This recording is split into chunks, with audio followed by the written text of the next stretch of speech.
500 golden spurs. That's what Flemish weavers and butchers collected from the corpses of French knights on July 11th, 1302. Not taken from prisoners, not stolen from baggage trains.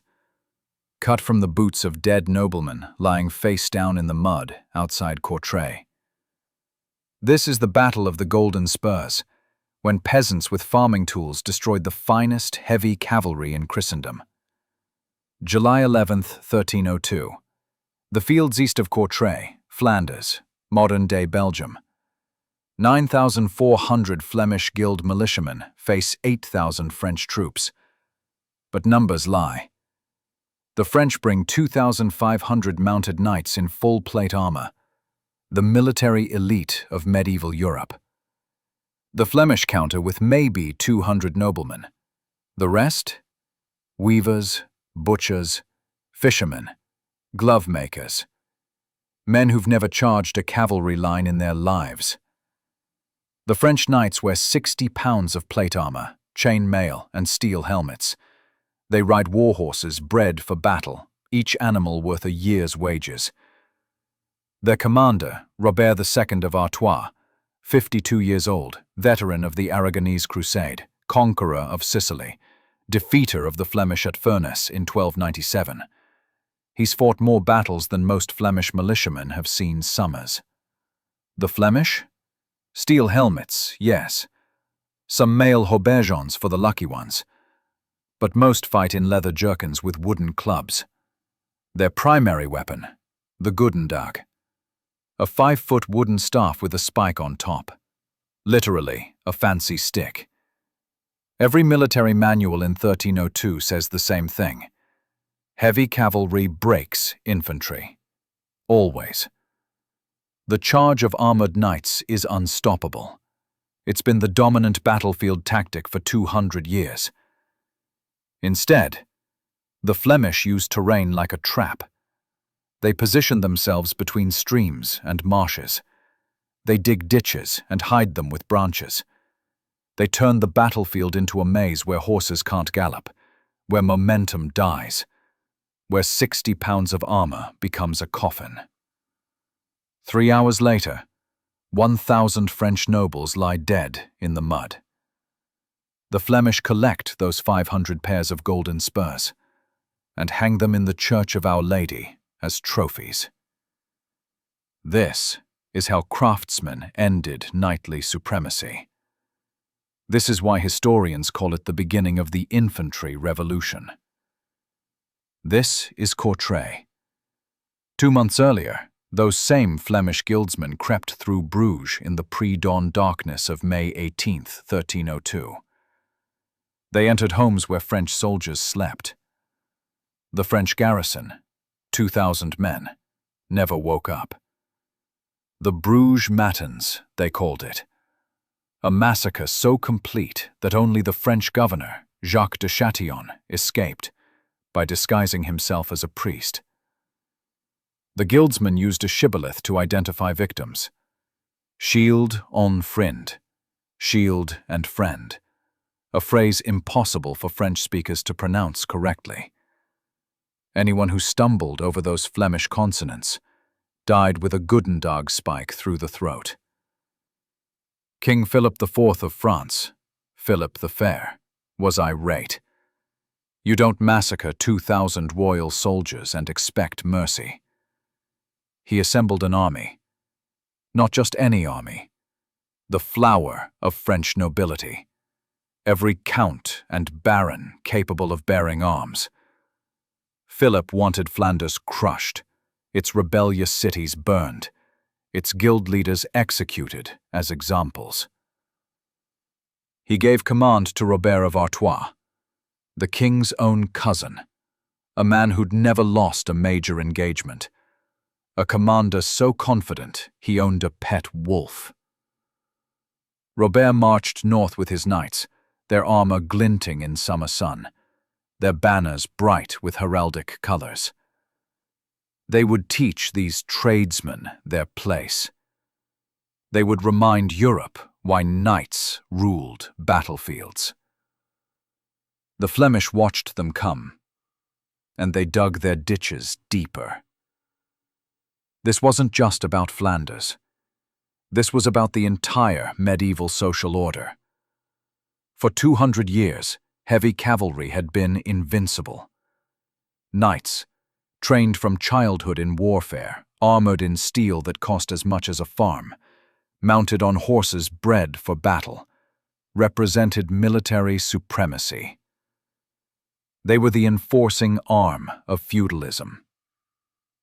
Kings ruled because knights fought for them.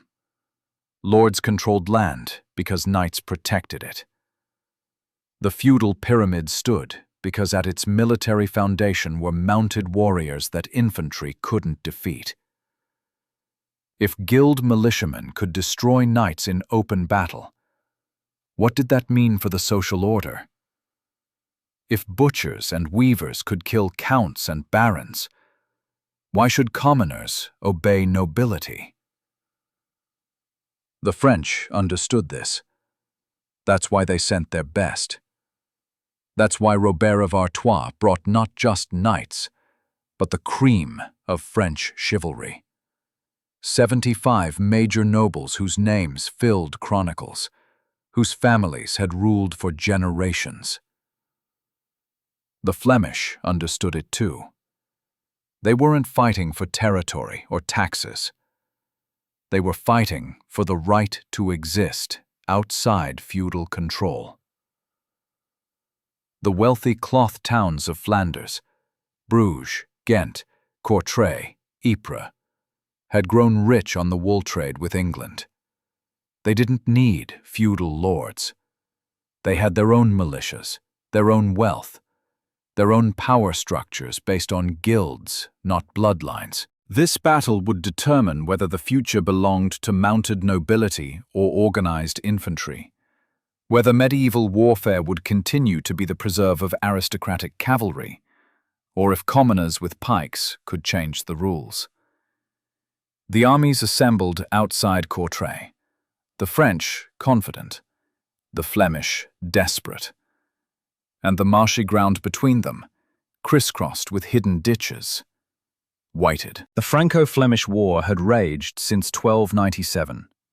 At stake, whether the county of Flanders would remain semi-autonomous or become absorbed into the French crown lands.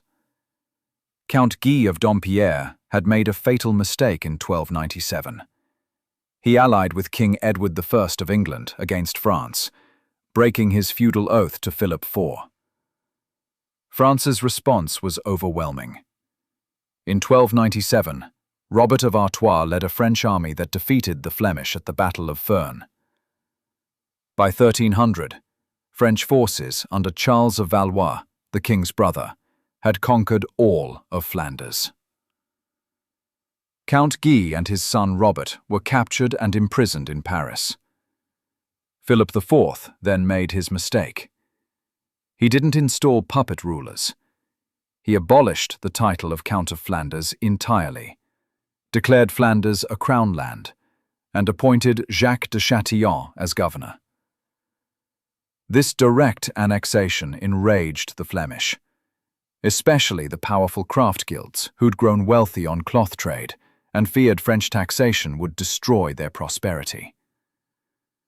Robert II of Artois, 52 years old at the Battle of Courtrai, born in 1250, posthumous son of Robert I of Artois, killed during the Seventh Crusade. Nephew of King Louis IX, Saint Louis. His military resume was intimidating. Veteran of the Aragonese Crusade in the 1280s, attempted invasion of Sicily in 1287, regent of Naples during the War of Sicilian Vespers. In 1297, he'd defeated the Flemish at Furnes and ambushed an English relief force at Bonnegarde. According to the Annales Ghandenses, he'd won 5 or 6 mortal combats, judicial duels. Known for eccentricities, he owned a pet wolf and loved elaborate practical jokes at his castle in Hesdin. But also respected as a capable military commander and administrator, confident to the point of arrogance. When Godfrey of Brabant warned him not to underestimate the Flemish before battle, Robert dismissed the advice with contempt. William of Ulick, 25 years old, grandson of Count Guy of Dampierre through his mother Maria. Technically archdeacon of the Prince-Bishopric of Liège, but had abandoned clerical life to avenge his imprisoned uncles. His uncle Walram, Count of Ulick, had been captured and executed by the French after the Battle of Bullskamp in 1297.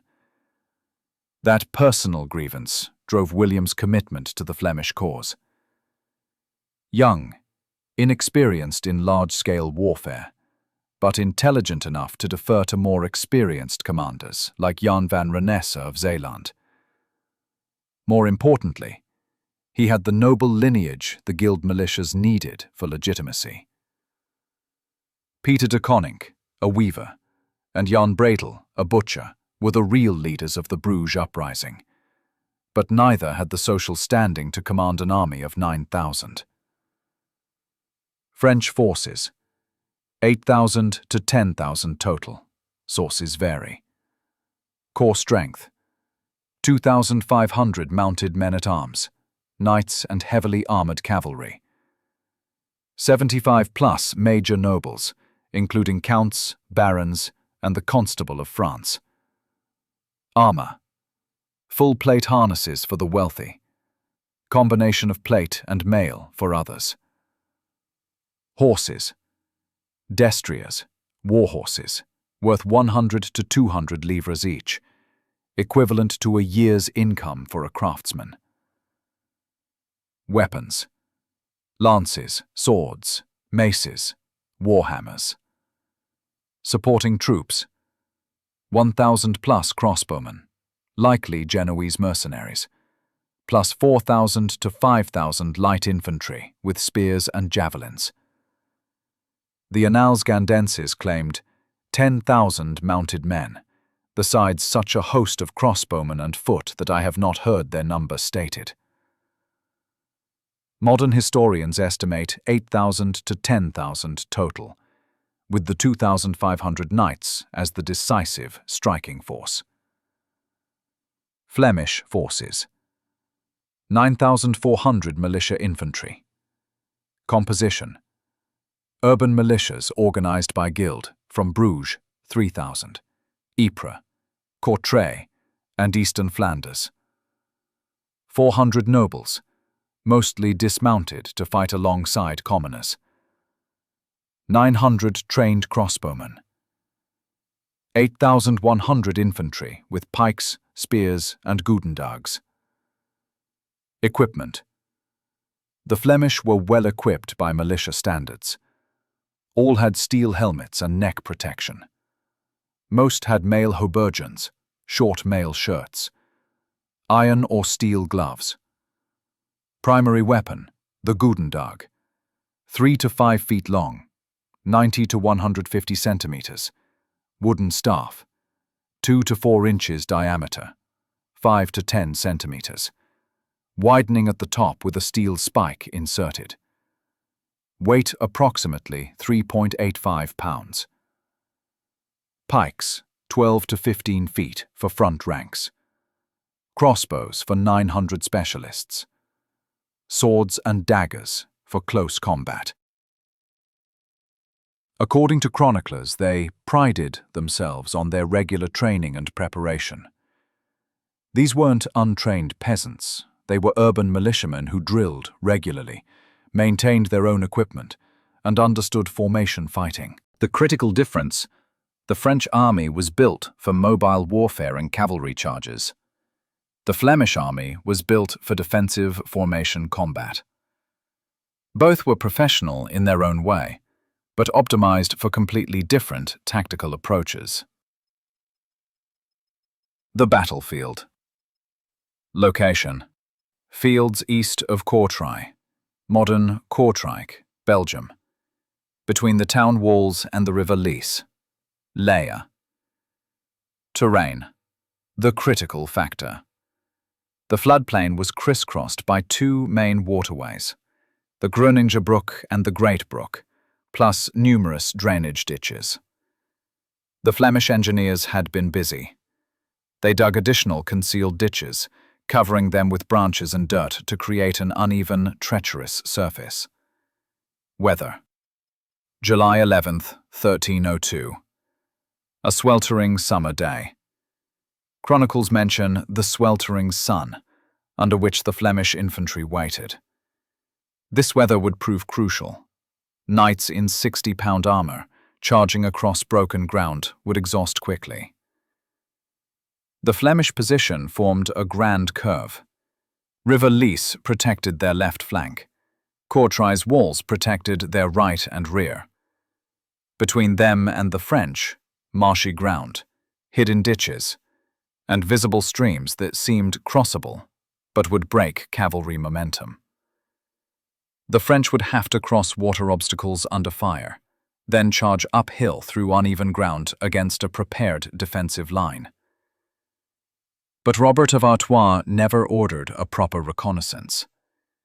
He saw militia infantry and assumed his knights would scatter them on contact, as cavalry had done for 200 years. French deployment. Robert of Artois organized his army into 10 divisions, divided into 2 wings plus a reserve.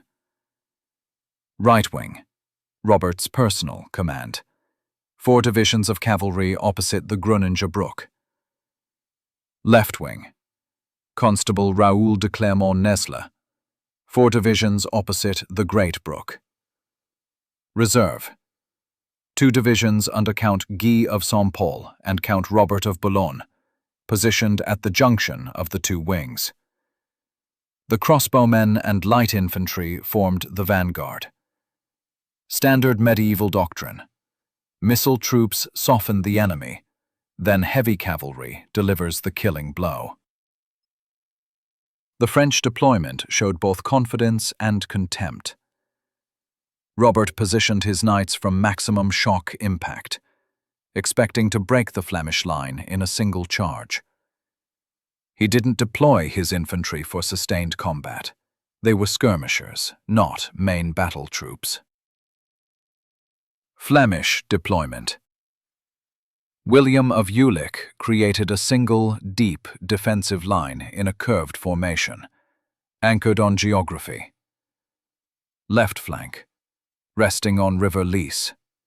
Center, dense mass of Pike and goedendags infantry. Right flank, extending to Courtrai's town walls. Reserve, 500 men under Jan van Renesse of Zeeland behind the center.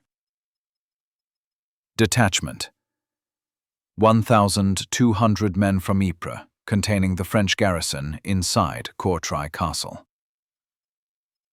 The critical tactical decision. William ordered all 400 Flemish nobles to dismount and fight on foot alongside the commoners. This sent a powerful message. We stand together or fall together. It also prevented the temptation for nobles to flee on horseback if the battle turned. The Flemish formation was 11,000 men deep in places, not a thin line that cavalry could penetrate, but a massive, compressed force where momentum would die. Pike formations dominated the front ranks, presenting a bristling wall of 12 to 15-foot spears angled outward. Between the pikemen stood goedendag wielders in the second rank. The 900 crossbowmen positioned for clear fields of fire toward the streams. The opening exchange. At noon, Robert of Artois sent his 1,000-plus crossbowmen and light infantry forward. Their mission? Inflict casualties, disorder the Flemish ranks, force them to contract their line or break formation. The Flemish crossbowmen, outnumbered but protected by their main line, returned fire. Chronicles record the missile exchange was intense but inconclusive. When the French archers approached the streams, Flemish crossbow fire intensified, forcing them to take cover. This was the moment. Robert faced a choice. Option 1. Continue the missile duel. Bring up more infantry. Methodically wear down the Flemish position. Option 2. Recall the infantry. Let the knights finish it with a decisive charge. He chose option 2. According to multiple sources, Robert believed it would be wrong to deny the noble knights the honor of winning. There may have been practical considerations too. 2,500 knights had marched to battle expecting glory, not to watch infantrymen earn it. But there was another reason. Robert had defeated Flemish militia before at Furness in 1297. He'd seen peasant formations break under cavalry pressure. He expected the same result. But the opening volleys were just positioning. The real killing was about to begin, with a tactical blunder that would cost France 1,000 nobles. The terrain trap. The Flemish masterstroke wasn't a weapon or formation, it was engineering. They'd turned the battlefield into a killing ground where the French advantage became a liability. The streams weren't wide rivers, they were crossable, barely. The Groninger Brook and Great Brook were perhaps 10 to 15 feet wide, shallow enough for horses to wade through. But the approaches were soft marsh, and beyond the visible streams lay the concealed ditches, covered with branches and dirt, invisible until a charging horse's hoof broke through. The ground itself was broken and uneven from drainage channels that served the surrounding farmland. This was the Flemish strategy. Let the French cross the streams. Let them think they'd overcome the main obstacle. Then watch their charge break apart on terrain that made cavalry momentum impossible. The goedendags as weapon system. The goedendags design reveals sophisticated understanding of anti-cavalry tactics. It functioned as two weapons in one. Function 1, anti-horse pike. The steel spike, inserted by a tang and reinforced with an iron ring, was 8 to 12 inches long. The thickened knob beneath the spike served the same purpose as the crossbar on a boar spear, preventing the horse from impaling itself completely and crashing into the defender. The wielder planted the goedendags base in the ground, braced with his foot, and aimed it two-handed at chest height. A charging warhorse, seeing the pike wall, would instinctively refuse to impale itself. Horses won't voluntarily charge onto spears, it violates their survival instinct. Function 2, anti-knight club. Once the cavalry charge stalled, the goedendag became a heavy club. The thick wooden shaft, 2 to 4 inches diameter, delivered massive concussive force. According to military historian Kelly de Vries, its chief function was to bring down a knight from his horse. The tactic: swarm the unhorsed or stalled knight with 5 to 10 militiamen. Use goedendags to beat him senseless through his helmet and armor. Then thrust spikes through visor slits, arm joints, and gaps in plate armor. This wasn't chivalric combat. This was industrial-scale killing, optimized for efficiency. The Flemish didn't duel French knights. They mobbed them like wolves bringing down a bear. The pike wall psychology. The Flemish pike formations exploited animal psychology. Warhorses were trained to charge into battle, to ignore noise and blood, but they weren't trained to impale themselves on spears. A solid pike wall, overlapping 12 to 15-foot spears angled forward, presented an impenetrable physical barrier. Horses would shy away, turn aside, or rear up rather than charge into it. This left French knights with terrible choices. Try to force their horse forward into the pikes, rarely successful. Wheel away and look for gaps, breaking formation and momentum. Dismount and fight on foot, abandoning their primary advantage. The Flemish had no intention of meeting the French in a fair fight. They'd created conditions where the French couldn't use their advantages: speed, weight, shock impact, and where Flemish numbers and clubbing weapons could overwhelm individual knights. This tactic was working, until Robert of Artois made a decision that doomed his army. The cavalry charge. With his infantry recalled, Robert of Artois personally led the right wing across the Groninger Brook. His 2,300 heavy cavalry advanced with banners unfurled, lances levelled, expecting to shatter the Flemish line on contact. The crossing went better than expected. Some horses stumbled, a few knights fell into the water, but most made it across. The French formed up on the far side and charged. Then the ground betrayed them. Horses plunged into concealed ditches, throwing riders. The soft, uneven terrain prevented horses from reaching a gallop. Knights who expected to hit the Flemish line at full speed, delivering maximum shock impact, instead arrived at a broken canter, their formation disordered, their momentum dead. The Flemish pike wall held. Horses reared or turned aside rather than impale themselves. The charge stalled, and the Flemish swarmed. The slaughter. What happened next was chaos documented in chronicle accounts.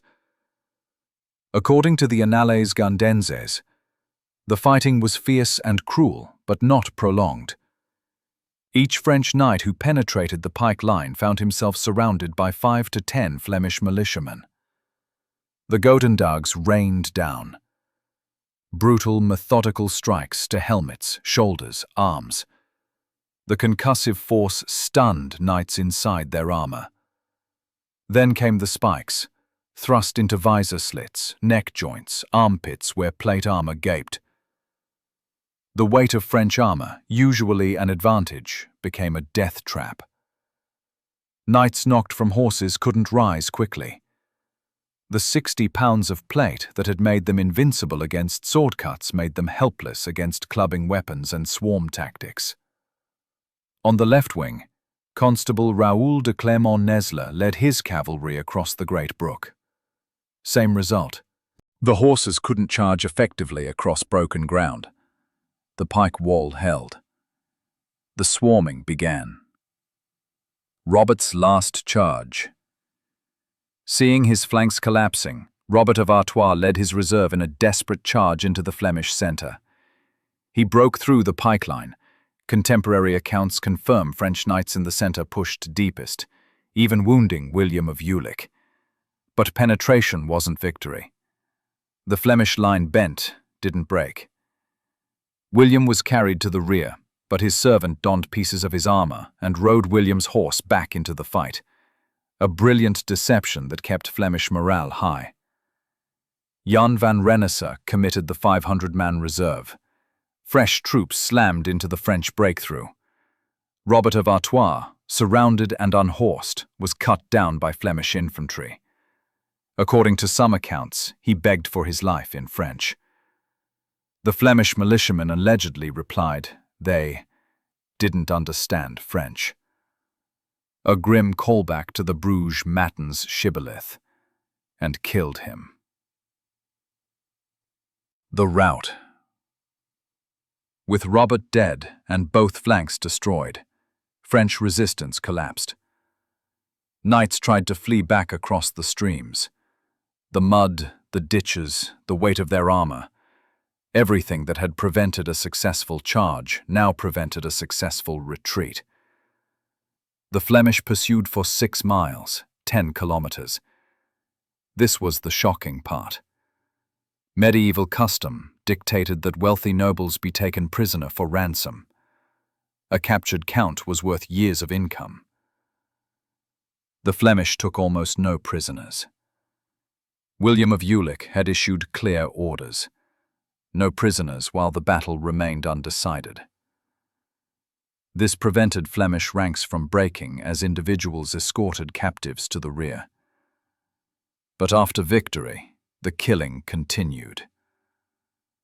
This was revenge for the Bruges occupation, for French atrocities during the invasion, for the imprisonment of Count Guy. The French garrison in Courtrai castle tried to sally forth and rescue their countrymen.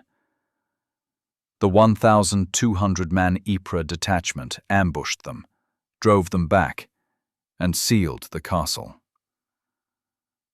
By mid-afternoon it was over.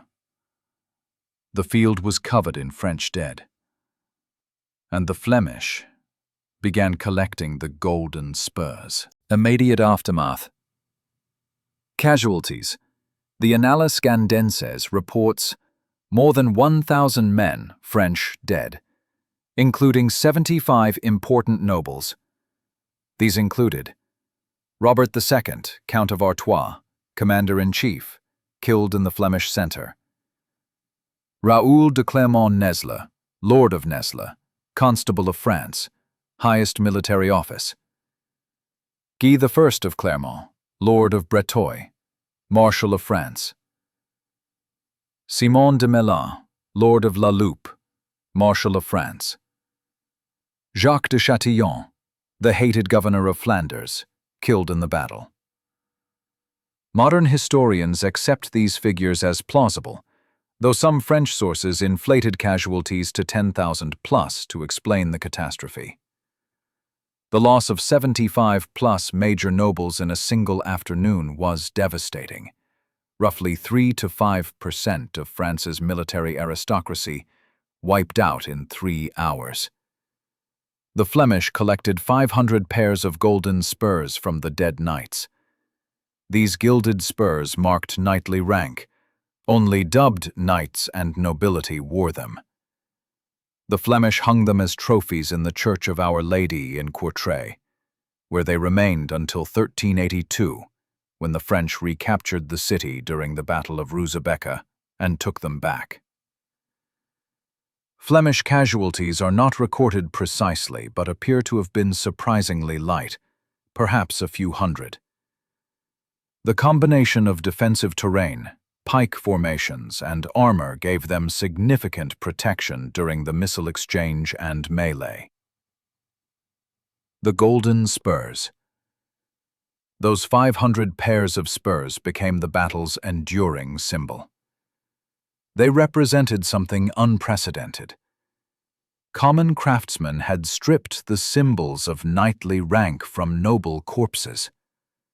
The social order had been inverted, not just on the battlefield, but in the very act of looting that specific marker of aristocratic status. The spurs were displayed publicly, a humiliation that stung French pride more than the military defeat. Chronicles record that Philip IV was irate, not just at losing the battle, but at the symbolic degradation of French chivalry. The Battle of the Golden Spurs shattered a 200-year-old military paradigm. Heavy cavalry had dominated European battlefields since the 11th century.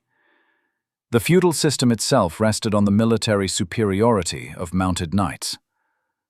Courtrai proved that well-organized, well-equipped infantry in favorable terrain could destroy cavalry. This lesson spread rapidly. Battle of Bannockburn, 1314, 12 years later. Robert the Bruce used similar tactics against English cavalry. Scottish schiltrons, circular pike formations, and marshy terrain at the Bannockburn defeated Edward II's knights. The tactical parallel to Courtrai was clear. Scottish Chronicles specifically referenced the Flemish victory as inspiration. Battle of Crécy, 1346. English longbowmen and dismounted men-at-arms devastated French cavalry. The lesson: missile troops plus infantry formations beat charging knights. Battle of Agincourt, 1415. Again, English infantry and archers destroyed French nobility in muddy conditions that prevented effective cavalry charges. The pattern was established. Cavalry required good ground to function. Deny them that ground through terrain selection, and infantry could win. Military doctrine shifts. Before Courtrai, medieval armies centered on knights. Infantry were considered support troops, useful for sieges and holding positions, but not decisive in field battles. After Courtrai, European powers invested heavily in professional infantry. Pike formations became standard defensive tactics. Urban militias gained prestige and funding. Cavalry tactics evolved to counter pike walls with combined arms approaches. The social prestige of knighthood began a slow decline. Military historian J.F. Verbruggen called Courtrai the first example of the gradual infantry revolution in medieval warfare. It wouldn't be the last time cavalry charged pikes, but never again with the supreme confidence that had characterized medieval warfare for 2 centuries. Flemish tactical legacy. The goedendag itself had a short life. By the early 1400s, professional Flemish troops abandoned it for more sophisticated pole weapons like halberds. But the tactical principles persisted. Use terrain to negate enemy advantages. Combined pike missile formations. Refuse to meet enemy on their terms. Swarm tactics against isolated elite troops. These became standard infantry doctrine across Europe. Despite the stunning victory, the Franco-Flemish War continued. The French were too powerful to accept defeat permanently. Battle of Zierikzee, 1304. French destroyed the Flemish fleet, cutting off English wool supplies. Battle of Mons-en-Pévèle, 1304. French defeated Flemish in open terrain where cavalry could maneuver. Peace of Athis-sur-Orge, 1305. Flanders forced to pay heavy tribute and accept French overlordship. But Flanders retained internal autonomy. The threat of another Courtrai, another humiliating massacre of French nobility, kept Philip IV from imposing direct rule again. The guilds maintained their power, the cloth towns their prosperity. July 11th became Flemish community holiday in Belgium, since 1973. The battle is central to Flemish identity, a symbol of resistance to foreign rule, and the power of common people united against aristocratic oppression. The Courtrai chest, a 14th-century carved wooden chest, depicts the battle with goedendags prominently displayed. This chest survives today and shows contemporary understanding of the battle's importance.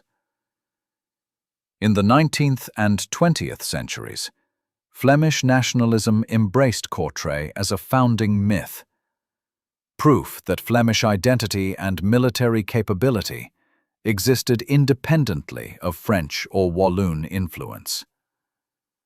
This nationalist appropriation sometimes obscured historical reality.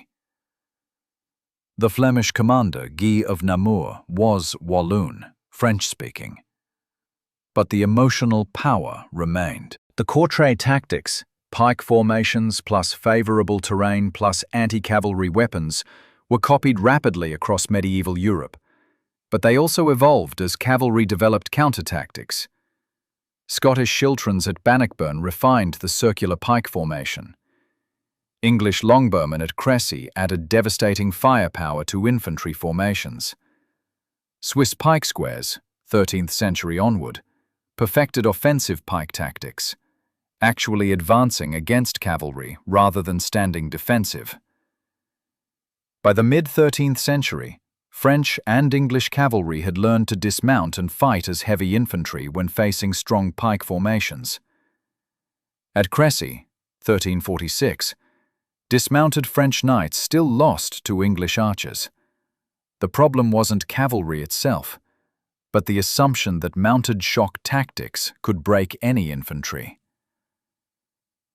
By 1500, arquebuses and cannons made both pike formations and heavy cavalry increasingly obsolete. The Italian Wars, 1494 to 1559, showed that pike squares could be shattered by artillery, and cavalry charges could be stopped by massed musket fire. The goedendags specifically disappeared by 1400, replaced by more sophisticated pole weapons. Halberds combined axe, spike, and hook. Bills added cutting power. These required more training and craftsmanship, but were more versatile than the simple club and spike goedendag. Courtrai demonstrates timeless principles still taught in military academies. 1. Terrain is a weapon. The Flemish didn't just fight on marshy ground. They engineered the battlefield with concealed ditches. Modern doctrine emphasizes preparing the battlefield, using obstacles, fortifications, and geography to channel enemy movement into kill zones. This principle applied from Normandy beach obstacles in 1944 to IED placement in asymmetric warfare. 2. Force multipliers. The Flemish lacked the individual combat power of French knights, but they multiplied their effectiveness through A. Terrain selection that negated French advantages. B. Weapons optimized for their tactical role. Goedendags for anti-cavalry. C. Formations that concentrated force at decisive points.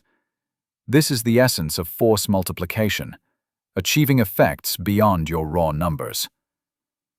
3. Psychological warfare. The Brugge Matins massacre and the Shield and Friend shibboleth created terror that preceded the Flemish army. The refusal to take prisoners at Courtrai was strategically calculated. It kept Flemish formations intact and eliminated the possibility of French rallying points. Modern equivalents include shock and awe tactics and the deliberate cultivation of fierce reputations, e.g. Finnish tactics in Winter War 1939–40. 4. Combined arms. The Flemish used pikes to stop cavalry, goedendags to kill dismounted knights, and crossbowmen to harass at range. No single weapon won. The integrated system did. Modern combined arms doctrine, infantry, armor, artillery, air support working together, follows the same principle. Correcting misconceptions. Myth. Medieval warfare was unsophisticated and crude. Reality. The Flemish battlefield engineering at Courtrai, concealed ditches, terrain analysis, integrated weapons systems, demonstrates sophisticated tactical planning. They understood force ratios, momentum physics, animal psychology, horses refusing to charge pikes, and human psychology, swarm tactics to overwhelm isolated enemies. This wasn't lucky rabble defeating arrogant knights. This was well-trained militia using innovative tactics against conventional forces. Myth. Knights were invincible in single combat. Reality. Knights were optimized for mounted shock combat in good terrain. Remove the horse, remove the terrain advantage, and their armor became a liability. 60 pounds of plate armor protects against sword cuts, but not against clubbing weapons wielded by multiple attackers. The goedendag was specifically designed to exploit armor's weaknesses. Concussive force transmitted through plate, spikes thrust into gaps. Myth. Peasant armies were always massacred by professional soldiers. Reality. The Flemish militia weren't untrained peasants. They were urban craftsmen who trained regularly, maintained quality equipment, and understood formation tactics. The wealth of Flemish cloth towns funded good armor, steel weapons, and systematic military training. The Battle of the Golden Spurs wasn't David versus Goliath. It was one professional military system defeating another. What historians got wrong. 19th-century Romantic historians portrayed Courtrai as a spontaneous uprising of oppressed peasants. Modern scholarship, for Brugge, de Vries, and Rogers, reveals it was a calculated military operation by well-funded urban militias using innovative tactics. The Flemish leadership included military professionals like Jan van Renesse, who understood contemporary warfare and deliberately engineered conditions for victory. The battle's legacy isn't about peasants magically defeating nobles. It's about tactical innovation defeating doctrinal rigidity. The French assumed cavalry supremacy was natural law. The Flemish proved it was conditional, effective only when cavalry could deploy their advantages. The Battle of the Golden Spurs poses a question that military historians still debate. Could Robert of Artois have won with different tactics? If he'd committed his infantry to clear the Flemish position systematically, if he'd scouted the terrain properly and identified the hidden ditches, if he'd used combined arms, crossbowmen suppressing while cavalry maneuvered to flank the Flemish line, could France have avoided the catastrophe? The terrain heavily favored the Flemish, but terrain isn't destiny. It's a variable commanders must account for. Robert's confidence became arrogance, and arrogance killed 1,000 French nobles. What would you have done in Robert's position? Knowing the Flemish were well-equipped militia with a recent victory at Brugge, would you have ordered the same cavalry charge? The battlefield geography is still there in Courtrai, the streams, the floodplain topography, and it tells the story of a battle lost before the first lance was lowered. If you want more evidence-based medieval warfare analysis examining how terrain, technology, and tactics shaped history, subscribe. Next week, the Battle of Bannockburn. How Robert the Bruce used the same tactics 12 years later to destroy English cavalry and win Scottish independence. Thanks for watching.